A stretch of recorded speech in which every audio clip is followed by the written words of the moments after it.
every episode is unique in murder drones, and with that, every episode has its ups and downs. So, today I will go over every single episode and telling the best and worst thing about every episode in the series. Yep, time for another murder drones video. I'm trying to diversify, but I can't just completely abandon it after it's done so much for me. Anyways, I won't waste your time anymore, let's just hop right into it.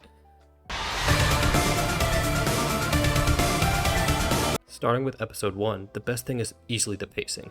This is the best, maybe second best paced episode in the entire series, and the runtime definitely helps with that. It's half an hour long, and it helps set us so much for the series, including our main characters Envy and Uzi. It also established pretty much everything we will be knowing about future episodes, except for the Solver, which episode 2 was about. This episode honestly feels the most cohesive out of all the episodes, and this is definitely one of the best pilots I've seen in any indie animation project when it comes to setting up the story, and that wouldn't be possible without the correct pacing to get people engaged and make the story run smoother. As for the worst thing, while I love this episode, it's lacking in the comedy section. That doesn't mean they don't have a lot of jokes. That's not the problem. The problem's actually, with a few exceptions, many of the jokes actually don't really hit. And they mostly feel more cringe than funny. And not cringe funny, just cringe. Yeah, the Jin Rummy joke is funny, and Jay and Kana are at their funniest here too, but Uzi in this episode is something I'm pretty glad they developed a bit in to make her a little less cringe. So when I go back and rewatch this episode, I find myself liking most of it. The comedy is one thing that I do not find myself laughing at, at all. Like, with, of course, the few exceptions, like Jin Rummy.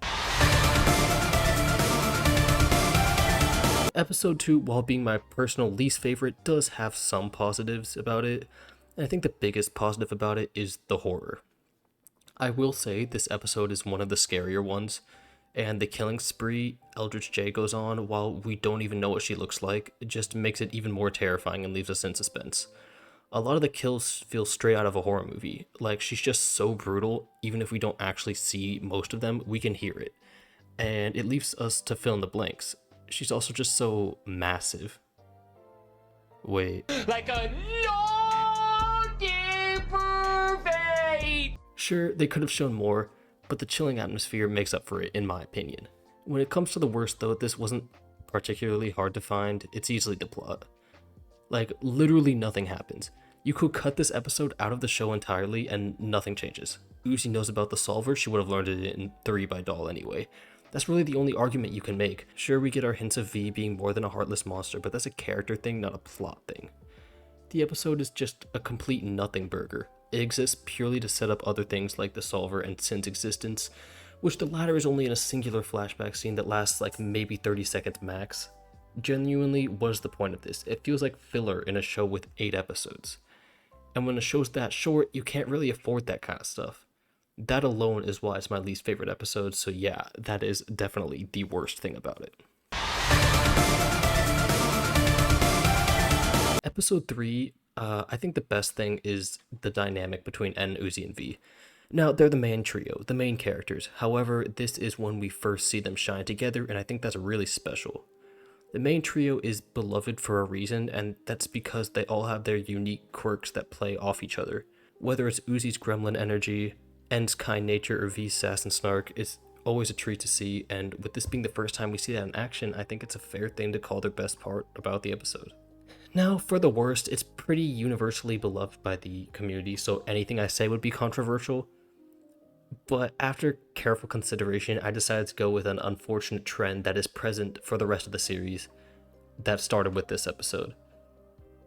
It has to do with a very specific character, the character in question being Thad. In episodes 1 and 2, he's a pretty major character. However, after that, starting in episode 3, he just had the most minimal role possible. In this episode, get this, he breakdances for maybe 2 seconds, and that's it. That's like the only time he appears this episode. He also appeared a couple seconds in episode 4 as well, did not appear in 5 and 6, and also played a minimal role in episode 7 and 8. In those last 2, it's not the worst, but it's still a shame he was written out so hard starting with this episode. While it's not fair to blame it on this episode entirely, it's where it started, so I'll call it the worst part. Episode 4 has a lot of great things about it, and you'd probably expect me to say the Solver Uzi scene because of how cool it was for the best. And there's a lot of other good things like the unique campers that add freshness to the episode as well. But I'm actually going to go with a different answer, though that is a close second. I'm actually going to say the location or atmosphere is the best part. The colors, the cool, dark cabins, and the forest add so much to this episode that wouldn't be there without it. Whenever I watch this episode, I just sit there in awe at how amazing of a location this camp is. Like, imagine the Solver Uzi chase scene in the bunker. It doesn't really hit the same, does it? The location makes everything good about this episode good. The trees, the cabins, just so creepy, awesome, and unique, and it's the reason I hold this episode in such high regard compared to some others.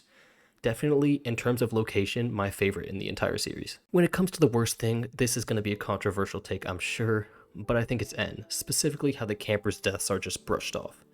V and Uzi are at some of their best in this episode, but N?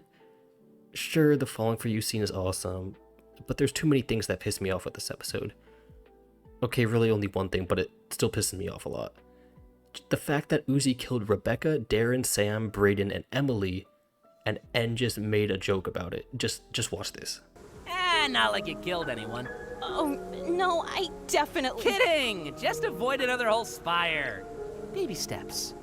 Is he not concerned by this? Is he not going to say anything? He's just going to ignore that and ignore V's warnings that she might actually know what she's talking about. And just... Man, that ticked me off so much, like you have no idea. I like that he was trying to console Uzi, don't get me wrong. But I would have liked it if they just, I don't know, showed a doubt of what he was saying when Uzi wasn't looking. Just like a look, anything. Just something to show that he doesn't actually believe that what happened with Uzi doesn't matter. Hey there, quick reminder that if you are enjoying the video so far, it might be a good idea to leave a like and subscribe. It helps a lot more than you may realize, and it gives me the motivation to make more videos like this and others to see that you enjoy it, and I'm actually making things that people like, which is the main reason I keep going. Plus, a small percentage of you guys are actually subscribed anyway, so I know that there's a high chance you aren't. And also join the Discord while you're at it. Link is going to be in the description. That's it. Back to the video. Episode 5 is one of the more hated episodes in the series, I'd say.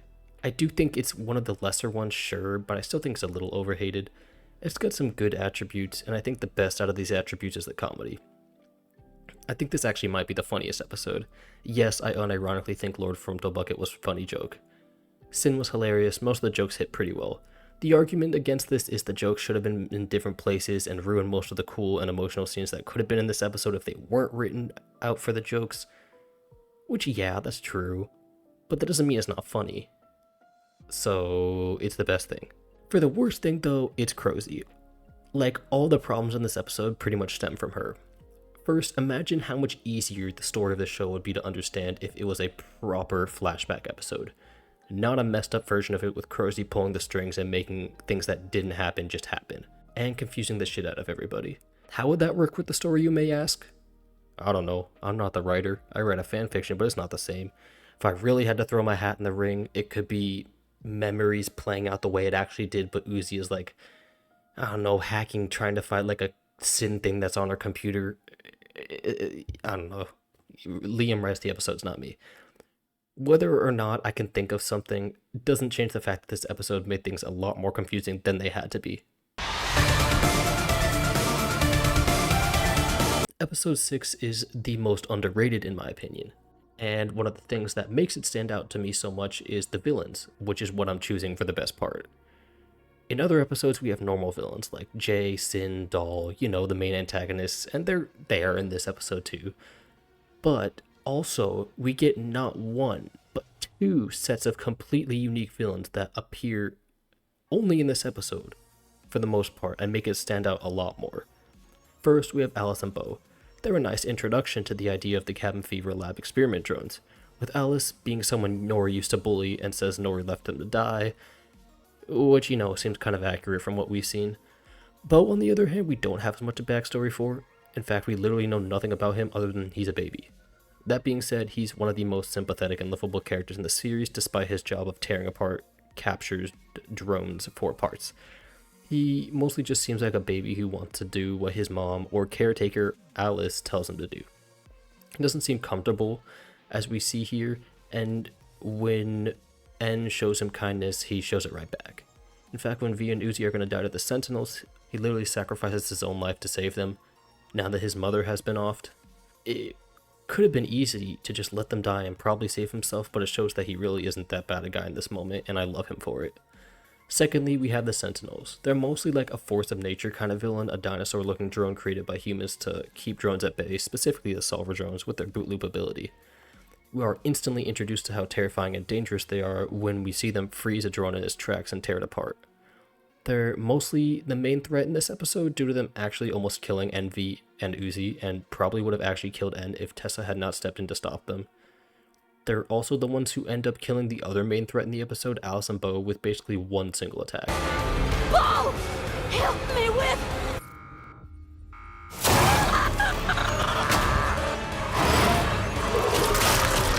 They're also shown to have taken out countless disassembly drones in the entrance, so they're not to be messed around with. I also just think they make episode 6 the scariest episode. The sheer dread they set in whenever they're on screen is just mwah, chef's kiss. When it comes to the worst thing about episode 6, however, this was really hard because there isn't really anything I dislike. But if I had to choose something, I would definitely go with the very little use of Doll in this episode.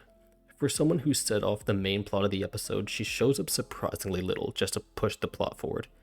First, she grabs the bug and Fortnite jumps into the labs, and at the end, she spawns in to open the Sentinel cage so it can have a cliffhanger on if V died or not, I guess. Obviously, she survived. She's the best. I love her. But yeah, she just kind of did whatever the plot required of her, and she didn't actually speak a single line of dialogue in the episode, so it just feels like she was severely underutilized. Episode 7 is pretty widely considered, along with episode 3, to be the best episode in the series by the fanbase as a whole, and I think that comes down to the lore of this episode.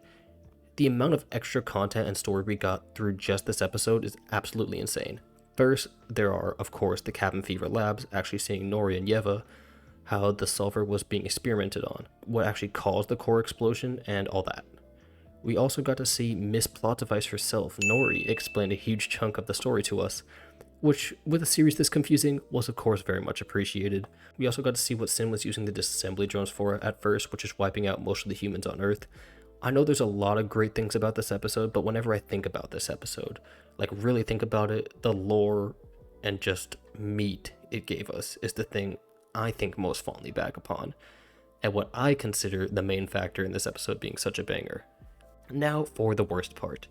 This actually took me a lot of time, like I actually finished the rest of the script before coming back to this, but after careful consideration, I'm gonna say the worst thing about it is the lack of hints about V. Basically just how V came back in episode 8, which was a great thing because it completed her character in a great way, but I wish they gave us like a little scene showing her fighting the Sentinels, that way a little more build-up could happen and we wouldn't have as many people complain that it wasn't explained. I mean, it was, we see her beating up the Sentinels in a picture, but I still wish they would have done more. And an entire episode with nothing except Tessa saying they're gonna rescue V, hinting that she isn't dead, they were basically just edging us. Obviously, Lizzie had that secret friend which everyone and their mother knew was V, so it's obvious she was alive, but come on, bro. Just a small scene or explanation in this episode could have gone a long way. Yeah, it's a little nitpicky, but I find it pretty hard to find something that I could really pinpoint as the worst in this episode, so it's what I'm gonna have to go with. Episode 8 is my favorite episode, and there are a lot of things I can say, like the amazing amount of writing choices they did with V, who's my favorite character. I could talk about how much of an amazing villain Sin is, the fear and horror in this episode, but if I had to narrow it down to one thing that I've seen everyone, even the haters of episode 8, say, is that the fight scene was friggin' phenomenal. This is hands down the best fight in the show, one of the best fights I've seen in anything in a while. Combined with Bite Me, one of the best OSTs in the show, hands down. And the animation team just went absolutely insane on this fight, so no matter what, even if you hate episode 8, you can agree this fight was amazing. Seeing Uzi and MV doing back and forth with Jay and Sin, and so many iconic shots and frames, which is one of, if not the most important thing in making a fight iconic. Props to the animators in this scene. Now look, this episode has flaws. It's my favorite, but it obviously does. Every episode does. And I think the biggest of them is the runtime. Sure, I think with what they had, the episode was amazing, but if it was just a little bit longer, we could have gotten time for one or two more scenes that I think could have gone a long way. Specifically something with Jay, or a Corey reunion scene, Con and Nori, that would have been awesome. The possibilities are endless. Make the classroom scene longer, I don't know. All these possibilities is why I chose the runtime as the worst part compared to the lack of one of these scenes specifically. That way you, the viewer, can fill in which of these scenes you would have wanted to see the most in this episode. And by the way, make sure to let me know in the comments which thing you would have liked to see most, because I will be reading them. And that's all the episodes. Wow, this took a lot longer to make than I expected, but I hope it was worth it in the end. Make sure to like and subscribe if you enjoyed the video, and let me know in the comments what your favorite and least favorite thing about every episode is. I'd love to see it. And with that being said, thank you for watching, and I will see you in the next video. I hope you have a great one. Bye.